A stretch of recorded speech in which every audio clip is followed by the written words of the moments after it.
We all know that the new Land Rover Defender will end up on streets like this, the urban jungle, where there is nothing more stressful to tackle than, well, a puddle or a high curb or a herd of Saturday shoppers. Why is that? Simply because it's desirable. But in order for it to have that desirability, that kudos, it also has to have credibility. And in order to get that, it has to be driven, it has to prove itself somewhere like here.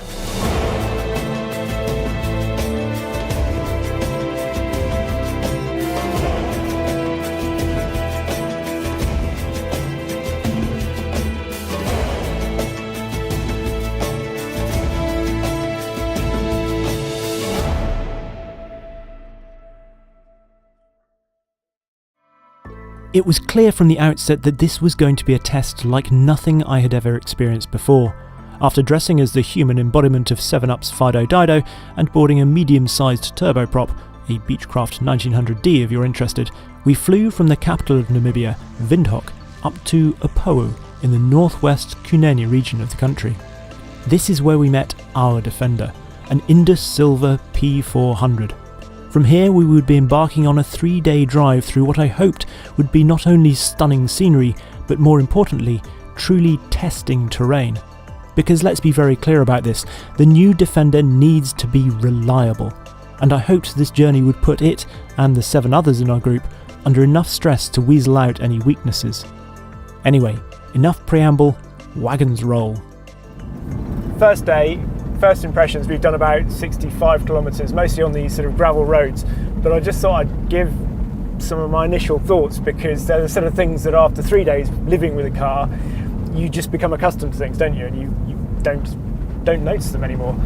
The first thing to say is that the air suspension on this car, which is pretty much standard across all of the new Defenders, is amazing. I mean, this is a fairly rocky sort of gravel road. We're doing 60 miles an hour there, and it's no less comfortable really than being on a tarmac road. Yes, you feel a little bit of vibration, but that's just telling you what the road surface is like. It is amazingly comfortable.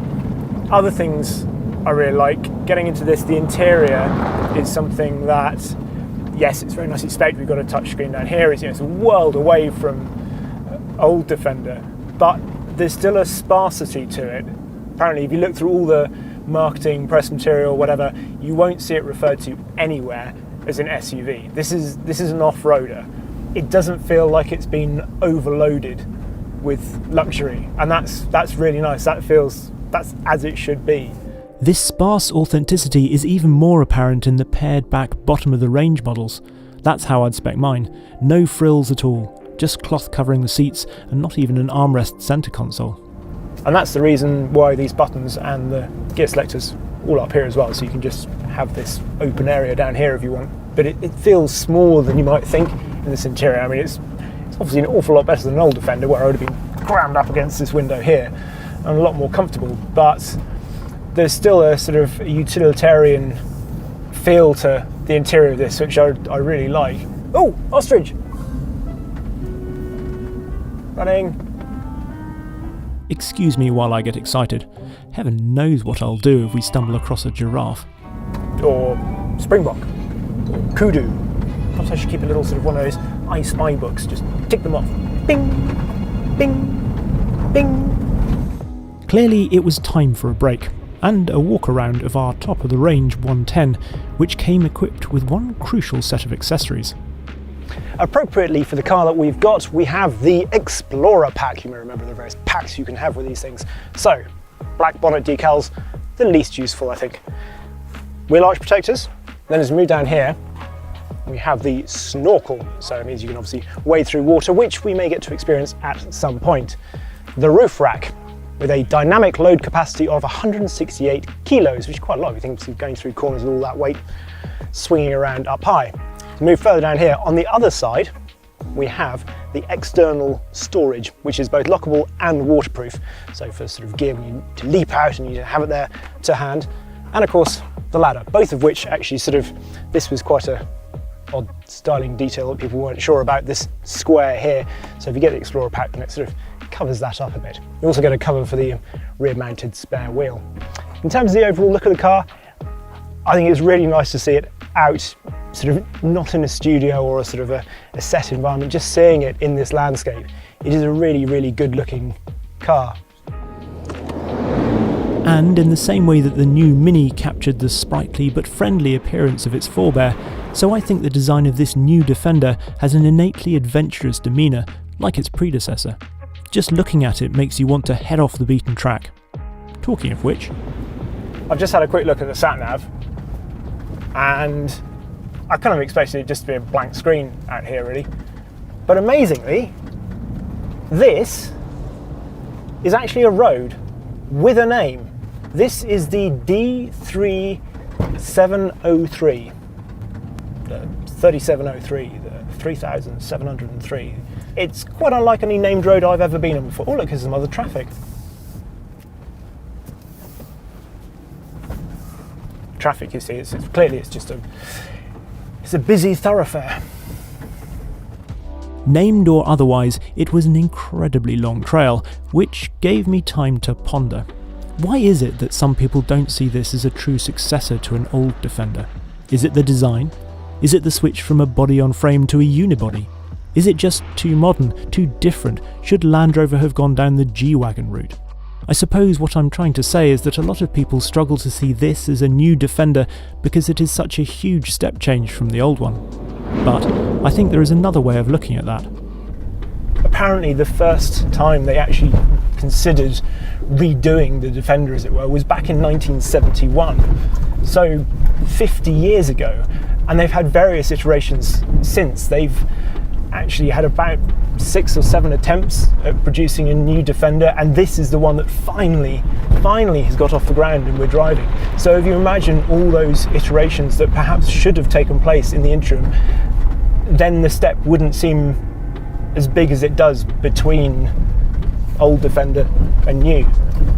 For a quirky comparison, imagine if Ferrari hadn't brought out any front-engine V12s between the 250 GTO and the 812 Superfast. There would probably have been uproar.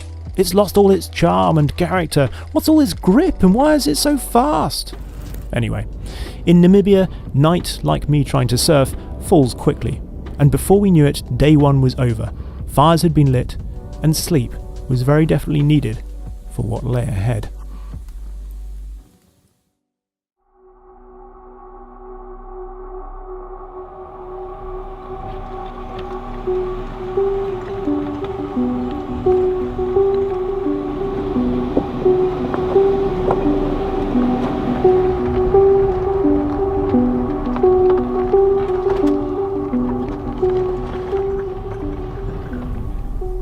Welcome to day 2. At the moment, I'm halfway along Van Sils Pass. Now this is the most difficult off-road trail in all of Namibia. And you join me at the top of the most difficult bit. I'm a little bit scared actually, because I put my trust in the person that's going to stand there, and he's going to stand there and speed is with that hand and then steering's like that. So if I don't look at the camera, at you, it's because my life is in somebody else's hands and I need to very much concentrate on what they're doing. So the car is in, let's check. So I go into terrain there and I've selected rock crawl, so I can see both diffs are locked. And we've got the hill descent as well. We're in high, so we've got the air suspension raised up, and we're in low ratio as well. Here comes Alex. Okay. He's going to explain exactly what's going to happen. This is the exciting bit. So you can kind of see where we're going. We want to be in low range, which we are, in rock crawl, which we are of course, and hill descent on minimum. So if you want to bring it down a couple of clicks so it's right at its lowest, probably won't use it for this first section. Okay. But once you're through Matt and you're carrying on down, you should then be able to just take your feet away and let the hill descent take you down. Okay. As you can see, it's just nice and slowly, nice and gently. You may find the gradient release control comes in. If you stop the car on a steep slope, the gradient release control feathers the brake off slowly. So you might find as you're releasing, it's not moving. Don't be tempted to give it any accelerator. Okay. just be patient and it will release gently. That's what it's designed to do. It's the gradient release controls. We've got the ride height set up. Yeah, we're in off-road height, so yeah, we've got maximum ground clearance. So we're all good and ready to go. Okay. Fantastic. I will be watching you. Perfect. Good stuff. Right. I would literally rather be doing a 5th gear oversteer shot right now.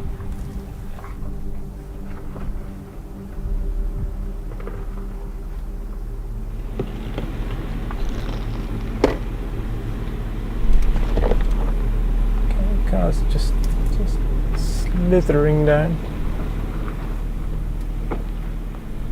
I think there's some cars off to the side of the valley down there that have crashed.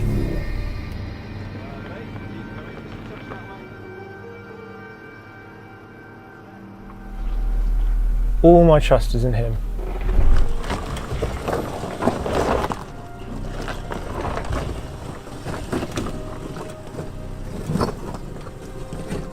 I dread to think what faces I'm pulling whilst doing this.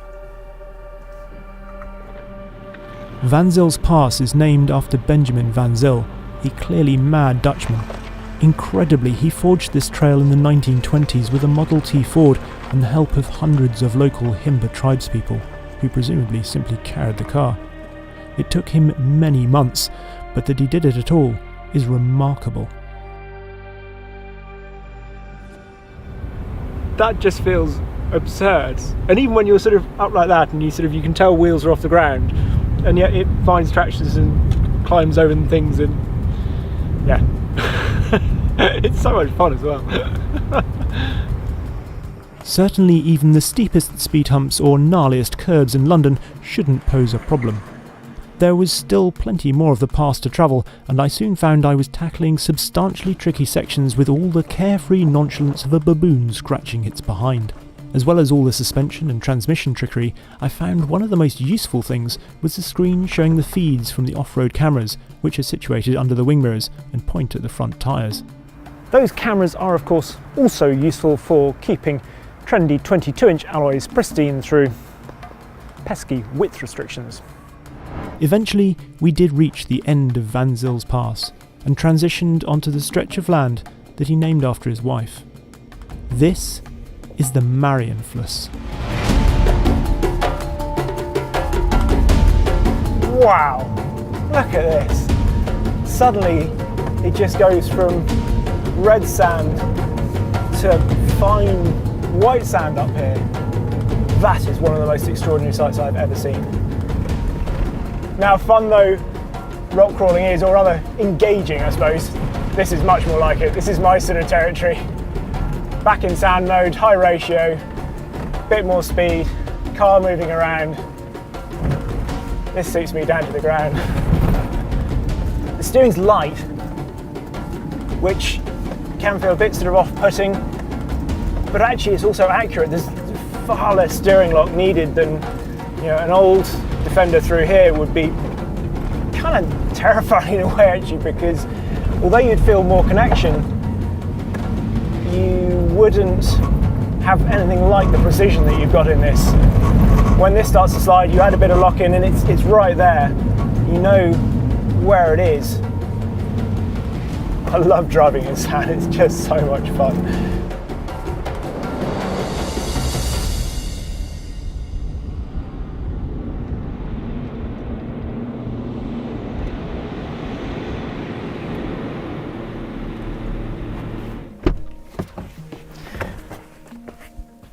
Now, just to show that it's not actually all fun and games out here, and what can happen if you do happen to have an accident, here's one we prepared earlier, as they say on Blue Peter.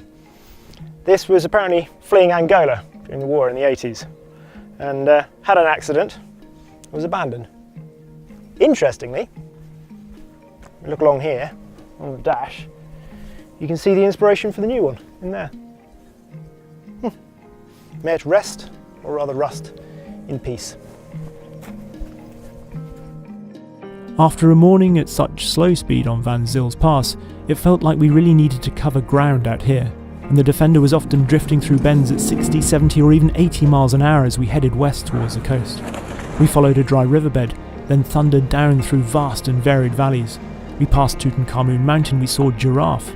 There were landscapes that looked like the moon, and there were landscapes that looked like Mars. Each new vista seemed to be trying to outdo the previous one for sheer gobsmacking grandeur. It was almost a relief to stop for a puncture. By the time we got to camp for the night, I felt almost oversaturated with all the driving I'd done and the things I'd seen. But of course, no sun doesn't mean there's nothing to see. With so little light pollution, a bit of stargazing seemed very much in order.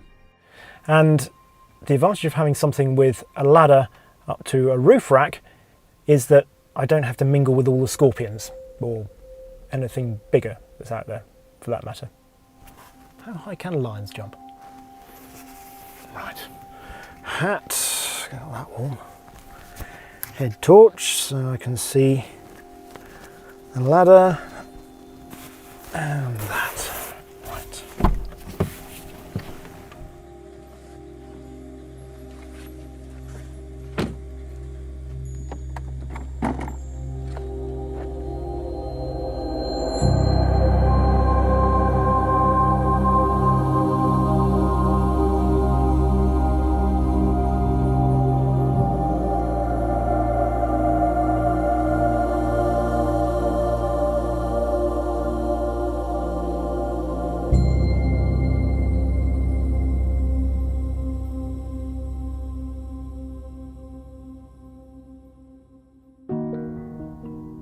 Having successfully avoided becoming a midnight meal on wheels, the Golden Dawn on day 3 saw us striking out into the Namib, which means vast place.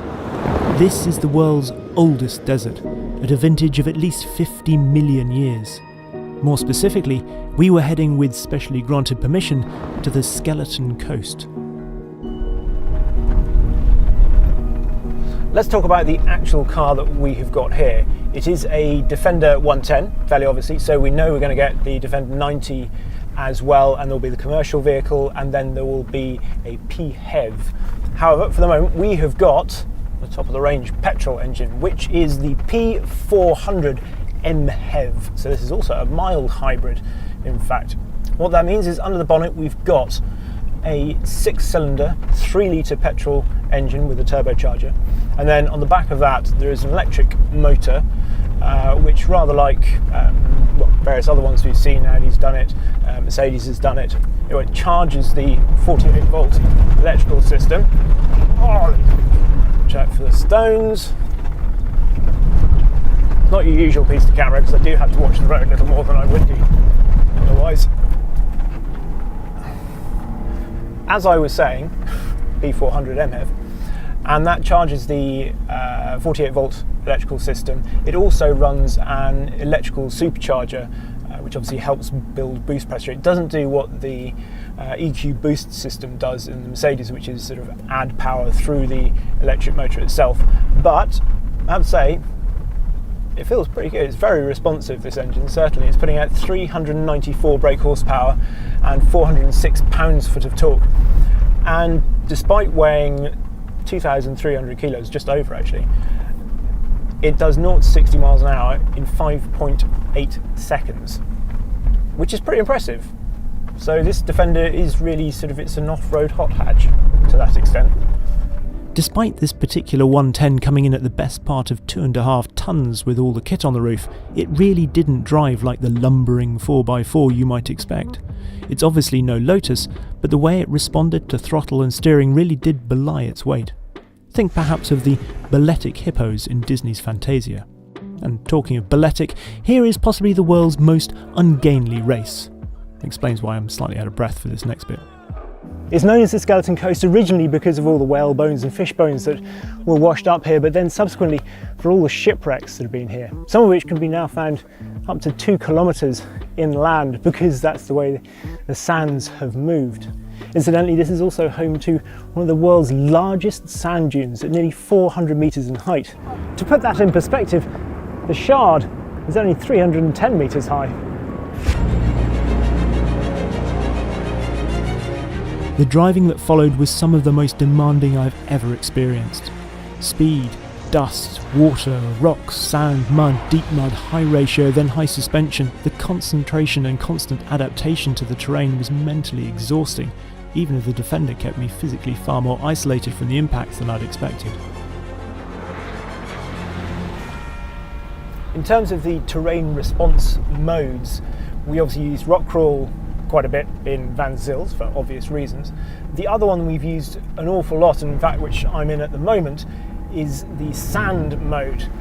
We've obviously used it on the Skeleton Coast, but we're going down a riverbed at the moment which is mostly dry, and sand mode is the best for this. What that does is, as you can hear, it holds onto the gear. It also gives you a very quite a soft throttle for the first 20%, and after that a very responsive throttle. So it means that you can be very gentle when you're getting away, but also then when you need to suddenly have a lot of response to get through the patch of soft sand, which can be completely unapparent, to be honest, as you're approaching it, then you've got all that response straight away to help dig yourself out of it. Springbok. Hardly David Attenborough levels of insight there, although I'm not sure he would have much to say about cars. And here we can see a new Defender in its preferred habitat. Born only recently, it nonetheless has to adapt quickly if it is to survive in these harsh surroundings.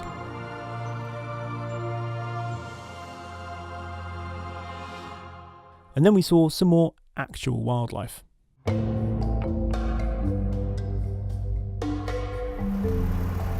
I think if there's one animal I could have wished to see on this trip, it would have been a lion, but second was an elephant, and it is just amazing to see it. That's a bull elephant.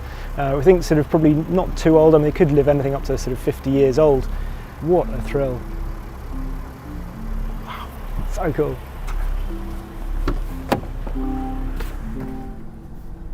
We've got another elephant up here. He looks enormous, this one.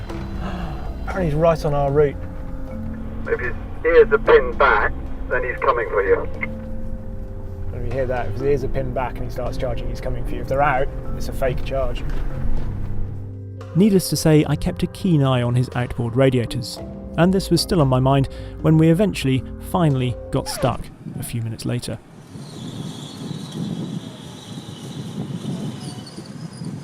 We didn't even have the worst of it, as this footage from a few days later shows.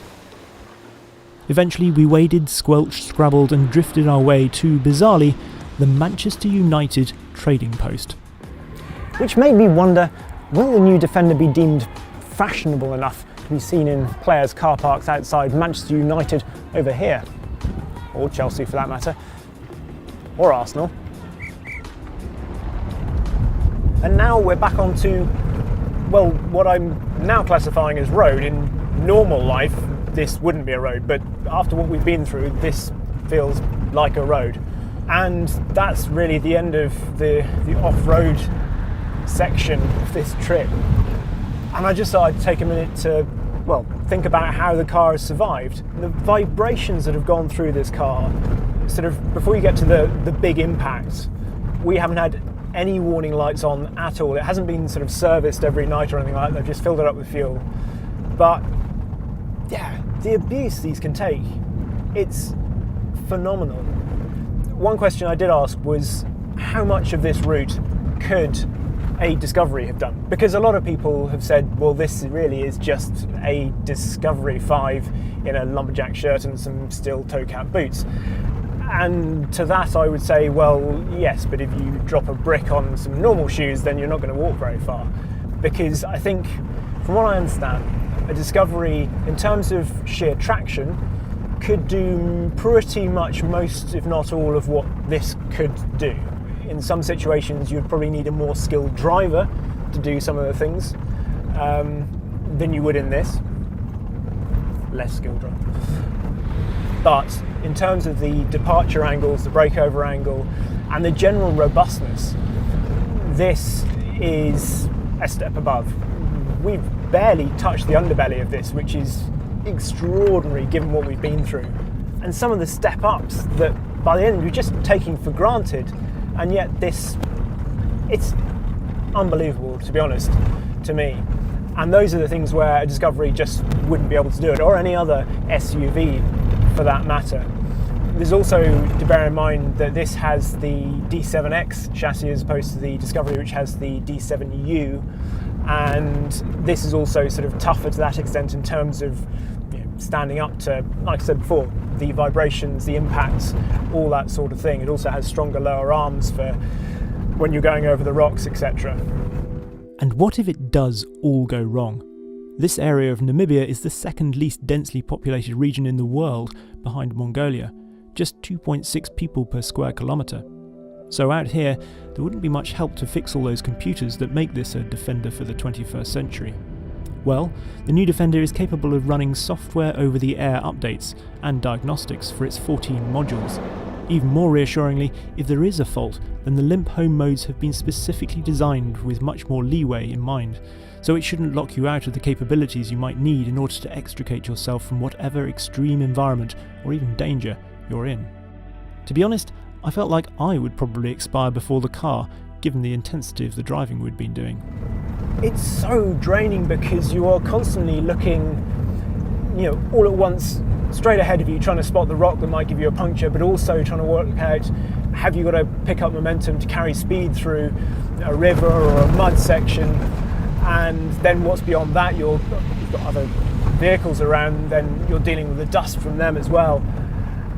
You're trying to keep the tyres straight and be sort of gentle, smooth with your inputs in order to not add too much lock, but equally be aggressive when you need to be. And it is that curious thing of being gentle at one moment and then really very sort of almost angry with the car the next. You're used to, on the road or on a circuit, say, the straights are the easy bits. You just plant your right foot and off you go. Here, just because there isn't a corner doesn't mean you won't have to slow down, because you've got that extra dimension of, is there a dip there? How big is that dip? What's that step doing there? Is that soft ground? Is it hard ground? Can you go through it at full tilt or not? There is so much to think about, and I've loved that, but also found it extremely tiring over the last few days. As we rolled back into the bustling relative metropolis of Apu at the end of 3 incredible days, I couldn't help but reflect. I'd wanted a test of both robustness and capability for the Defender, and boy had we got one. As examinations go, it really doesn't get much more gruelling than overlanding through Africa. There is obviously a lot more to come from this Defender story. We need to drive it more on tarmac roads to start with. But there's the 90, the commercial, the PHEV, all those things. But for now, what this has proved is that the new Defender is very at home out here. Which is somehow good to know, even if most of them do end up finding homes somewhere more like here.